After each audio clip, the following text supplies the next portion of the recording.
Experts said this suggests a new openness on Pyongyang's part ahead of leader Kim Jong Un's summit on Friday with South Korean President Moon Jae-in, and subsequent meeting in May or June with U.S. President Donald Trump. It also raised the possibility that Pyongyang would allow on-site verification, they said. In the past, North Korea resisted U.S. requests to visit the test site and take samples, said David Albright from the Institute for Science and International Security in Washington. This statement opens the door to seeing if that kind of access is possible. Other experts said a simple closure of the site, where North Korea has conducted all 6 of its tests, was more likely than a complete dismantling. They said they doubted that Pyongyang would allow on-the-ground verification, since it would also allow scientists to get evidence on its nuclear tests. They declared the site closed unilaterally. They didn't negotiate it away, said Joshua Pollack, senior research associate at the Middlebury Institute of International Studies. Why would they let us collect intel on their past tests? Recent research by the University of Science and Technology of China goes farther, suggesting that the September 3, 2017, blast was so large that it has rendered the entire site unusable. That may be the reason North Korea is willing to dismantle the site, said Robert Kelly, a former inspector for the Vienna-based International Atomic Energy Agency. They're not giving up anything, Kelly said. That complex, I would guess, has been damaged beyond reuse.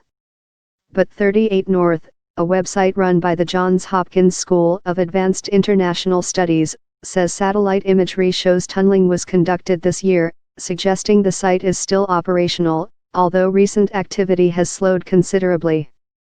There is no basis to conclude that the Pyongyang nuclear test site is no longer viable for future nuclear testing, it wrote on Monday. Nuclear club essentially, experts said, it was stating that it had become a full-fledged nuclear power. Who tests anymore? Only newcomers, said Middlebury's Pollack. It's become a sign of technical immaturity. That's not the message they want to send. Given the lack of clarity about the status of the Pyongyang site, and North Korea's promise to demonstrate transparency, Trump will almost certainly try to convince Kim to allow inspections during their meeting, the experts said. This would be one of the most important things the U.S. would try to ensure, said Kelly, the former IAEA inspector who is now a distinguished associate fellow at the Stockholm International Peace Research Institute.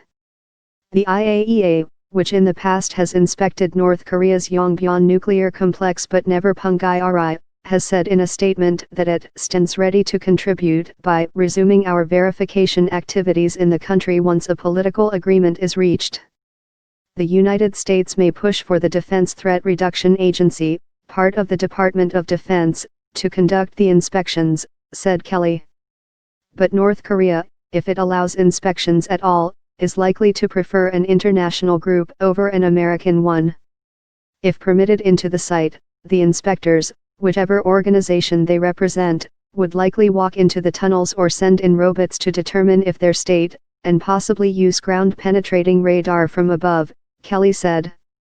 Jeffrey Lewis, the Middlebury Institute's director of the East Asian Non-Proliferation Program, is doubtful the North will allow that degree of openness. He said he suspects that Pyongyang may simply close the facility without dismantling it. These are tunnels, not shafts, so even in a maximalist case where the North seals the tunnels as a PR stunt, that's useless, said Lewis.